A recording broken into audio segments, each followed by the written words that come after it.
Port pollution గురించి, పోర్ట్‌లో ఉన్న వస్తువుల కాలుష్యం గురించి, తర్వాత కన్వేయర్ బెల్ట్‌లో అక్కడ దాన్ని బాగు చేయడం, తర్వాత రిటైనింగ్ వాల్ ఎయడం, వాటర్ ఏమో స్పిల్లేజ్ చేయడం, ఇయన్నీ కూడా మేము నోటీసులు పంపిన తర్వాత అజయ్ కల్లాం గారు పోర్ట్ చైర్మన్‌గా ఉన్నప్పుడు, ఆ తర్వాత కోర్టులో కేసులేయడం ఇయన్నీ జరిగాయి. అప్పుడంతా కూడా కొంచెం వరకు తగ్గిందని చెప్పారు. ఆ తర్వాత చాలా మట్టుకు దాని గురించి ప్రాబ్లమ్స్ ఉన్నా కూడా పెద్దగా ఎవరు కూడా పట్టించుకోలేదు. ఈ మధ్యన ఎక్కువగా ప్రాబ్లమ్స్ వస్తున్నాయి కదా! మీరు ఈ మధ్యన ఏం చూసారు ప్రాబ్లమ్స్ పోర్ట్ పొల్యూషన్ వల్ల? పోర్ట్ పొల్యూషన్ చాలా ఎక్కువ ఉంది సార్. ముఖ్యంగా ఏంటంటే చిన్నపిల్లలు చాలా ఇబ్బంది అవస్థ బాధపడుతున్నారు. వాళ్ళ తల్లిదండ్రులు ఏంటంటే ఈ హాస్పిటల్ తిప్పినప్పటికే వాళ్ళకి ఆ ఇబ్బంది అయిపోతుంది. ఏం ప్రాబ్లమ్స్ వస్తున్నాయండి పిల్లలకి? ఆస్మాస్ ఇవన్నీ లోన ఊపిరితిత్తులో అది జామ్ అయిపోవడం, ఆ ధూళి, డస్ట్ అది. ఇంతవరకు ఏంటంటే ఒక్క నీళ్ళు బిందెతో పట్టి పొద్దున్న సాయంత్రం చూస్తే దాని మీద మెగడ్లాగా అంతా డస్ట్ పట్టేస్తుంది ఆ పొల్యూషన్ వల్ల. నీళ్ళు కూడా తాగడానికి అవటం లేదు. ఒక పక్క పొల్యూషన్, ఒక పక్కన ఫ్రెష్ వాటర్ పైప్ లైన్ అంతా కాలువలో నుంచి ఉంటాయి అన్ని లైన్లుని. వచ్చి ఎవరికైనా చూడమండి, నేను దగ్గరుండి అందరికీ ప్రతి విషయం కూడా చూపించడానికి నేను రెడీగా ఉన్నాను. నా పేరు అమీర్ జాన్. నేను ఎప్పుడు పిలిచినా నేను రావడానికి సిద్ధంగా ఉన్నాను. ఓకే. ఇప్పుడు కాలుష్యం మీద ఒక డిపార్ట్మెంట్ ఆఫ్ ఎన్విరాన్మెంటల్ సైన్సెస్ వాళ్ళు, అసోసియేషన్ బ్రిటిష్ స్కాలర్ వాళ్ళు ఒక నేషనల్ సెమినార్ కండక్ట్ చేసినప్పుడు నేను ఒక పేపర్ కూడా సబ్మిట్ చేయడం జరిగింది. అదేమో అప్పట్లో ఆ పేపర్ని బ్రిటన్లో పబ్లిష్ చేయడం కూడా జరిగింది. అబ్దుల్ కలాం గారు అప్పుడు ప్రెసిడెంట్గా ఉన్నప్పుడు వారికి నేను సబ్మిట్ చేస్తే వారు దాన్ని department of environment and forest వారికి రిఫర్ చేయడం కూడా జరిగింది. అంటే పొల్యూషన్ మినిమైజ్ చేయడానికి చిన్నపిల్లలు కూడా జరుగుతున్న హాని, దానివల్ల వాళ్ళకి ఫేస్ చేస్తున్న ప్రాబ్లమ్స్ గురించి కూడా డిస్కస్ చేయడం జరిగింది. దాంట్లో మెన్షన్ చేయడం కూడా జరిగింది.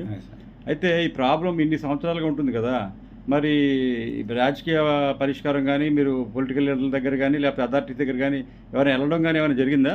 చాలా మంది దగ్గర జరిగింది సార్. పోర్ట్ చైర్మన్ దగ్గర వెళ్ళిన, కలెక్టర్ దగ్గరికి వెళ్ళాము. జాయింట్ కలెక్టర్ మొన్న రీసెంట్గా జాయింట్ కలెక్టర్ గారు వచ్చారు. జీఎంసీ కార్పొరేషన్ ఎవరో చైర్మన్ గారు వచ్చారు. చాలామంది వచ్చారు. ఎంఆర్ఓకి లెటర్ ఇచ్చాము, జీఎంసీ చైర్మన్కి లెటర్ ఇచ్చాము, దాని తర్వాత అసిస్టెంట్ కలెక్టర్కి లెటర్ ఇచ్చాము, కలెక్టర్కి లెటర్ ఇచ్చాము. ఇది ఎప్పటి నుంచో జరుగుతుంది. పెద్ద ఏజ్ వాళ్ళకి చాలా ప్రాబ్లం అయిపోతుంది. వాళ్ళు కూడా ఏంటంటే అక్కడ ఉన్నవాళ్ళు ఇంతకుముందు అంటే చాలామంది పోర్ట్లో, షిప్ యార్డ్లో పనిచేసేవారు. ఇప్పుడు ఏంటంటే ప్రస్తుతానికి అందరు రిటైర్డ్ అయిపోయారు. మామూలుగా ఉన్నవాళ్ళు ఇటు పనులు వెళ్తున్నారు. వాళ్ళ పిల్లలకి, పెద్దవాళ్ళకి తిప్పడానికి హాస్పిటల్కి వాళ్ళు సంపాదించిన సంపాదన అంతా అయిపోద్ది. ఒక ప్రైవేట్ హాస్పిటల్కి వెళ్ళాలంటే కనీసం 5,000, 10,000 ఒక రోజుకో, 2 రోజులకో, ఒక వారంకో ఖర్చు అవుతుంది. ఇంత భరాయించడం కూడా వాళ్ళకి చాలా ఇబ్బందిగా ఉంది. ఇప్పుడు మీకు ఎంతో ఆ ఏరియాలో ఉన్నారు, మీకు ఎంతో ఇక్కడ అనుభవం ఉంది, పోర్టు ఇవన్నీ కూడా చూశారు కదా. మీ వైపు నుండి సజెషన్స్ ఏంటి? ఏం చేస్తే బాగుంటుంది పొల్యూషన్ తగ్గడానికి? దానికి ఏం చేస్తే బాగుంటుందంటే, ఇప్పుడు నేను ఇంతకుముందు వేరే చోట్ల కూడా చూశాను. సౌత్ ఆఫ్రికాలో ఇక్కడక్కడ కూడా చూశాను నేను. ఒక వాటర్ ట్యాంక్స్ ఎలాగున్నాయో అలాగే అదంతా ఏంటంటే cooking coal, lamp coal, fed coal, ఎన్ని కోల్స్ ఏవైతే ఉన్నాయో అవన్నీ ఆ ట్యాంక్లో లోడ్ చేసి ఆ ట్యాంక్ నుంచి పైప్ లైన్ ద్వారాగా అన్లోడ్ అవుతాయి. షిప్లో నుంచి ఆ ట్యాంక్లో లోడ్ అవుద్ది పైప్ లైన్ ద్వారాగా. ఆ షిప్ నుంచి లోడ్ అయిన తర్వాత ట్యాంక్లో నుంచి ఎక్కడ కావాలంటే పైప్ లైన్ నుంచే లోడ్ అవుద్ది. ఎక్కడ కూడా డస్ట్, ధూళి, పొల్యూషన్ ఏమీ ఉండదు. నేను సౌత్ ఆఫ్రికాలో కూడా చూశాను ఈ విషయం. అది బాగానే ఉంది సజెషన్. మరి ఈ విషయాన్ని అథారిటీ దృష్టి కూడా తీసుకెళ్దాం తప్పకుండా. ఎందుకంటే లీగల్గా మేము చాలా మటుకు ఫైట్ చేస్తాం, దీని గురించి వాయిస్ రేజ్ చేస్తూ ఉంటాం. అంతేకాకుండా వంటల్లో కూడా మా న్యాయ సోదరులు కొంతమంది ఉన్నారు, వాళ్ళు కూడా ఫైట్ చేస్తారు, చాలామంది చేస్తారు దీని గురించి. ఎందుకంటే అందరి ప్రాబ్లం కాబట్టి. ఎందుకంటే అందరి ఆరోగ్యం బాగుండాలి, అందరూ కూడా దీర్ఘాయుష్మంతులుగా ఉండాలి. కానీ వీటి పొల్యూషన్ వల్ల ఆరోగ్యాలు పాడవకూడదని అందరూ అనుకుంటాం కాబట్టి తప్పకుండా మనందరం కలిసి ప్రభుత్వం దృష్టి తీసుకెళ్ళి ఈ సమస్య పరిష్కారానికి మనం ప్రయత్నిద్దాం. మేము కూడా మీకు తప్పకుండా ఈ విషయంలో మేము ఉంటామని చెప్పి తెలియజేసుకుంటున్నాను. ఇన్షాల్లా.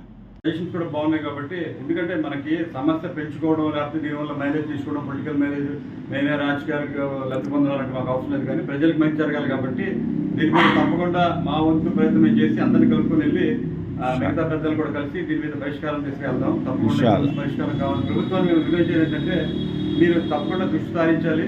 మన మధ్యన వంటూరు ఎమ్మెల్యే గారు కూడా దీని గురించి అసెంబ్లీలో మాట్లాడని చెప్పారు, వంశీకృష్ణ గారు. అది చాలా మంచి పరిణామం. అలాగే మిగతా రాజకీయ నాయకులు కూడా దీన్ని పట్టించుకోవాలి. అలాగే మన ముఖ్యంగా ఉప ముఖ్యమంత్రి గారు పొల్యూషన్ గురించి, ఆరోగ్యాల గురించి మాట్లాడతారు కాబట్టి వారు కూడా దీని మీద దృష్టి సారించాలి. చంద్రబాబు నాయుడు గారు కూడా, ముఖ్యమంత్రి గారు కూడా దీని మీద దృష్టి సారిస్తే ఈ సమస్య పరిష్కారం అవుతుంది. ఎందుకంటే విశాఖపట్నం చాలా తొందరగా అభివృద్ధి చెందుతుంది, చాలా అవకాశాలు ఎక్కువ ఉన్నాయి కాబట్టి ఈ కాలుష్య సమస్యను కూడా పరిష్కరిస్తే కనుక ఆరోగ్యవంతులుగా ఉంటాం, ఆశీర్వంతులుగా కూడా అవుతాం. కాబట్టి ప్రభుత్వం మాకు ఈ సహకారం అందించాలి. మేము కూడా మనస్ఫూర్తిగా ప్రభుత్వం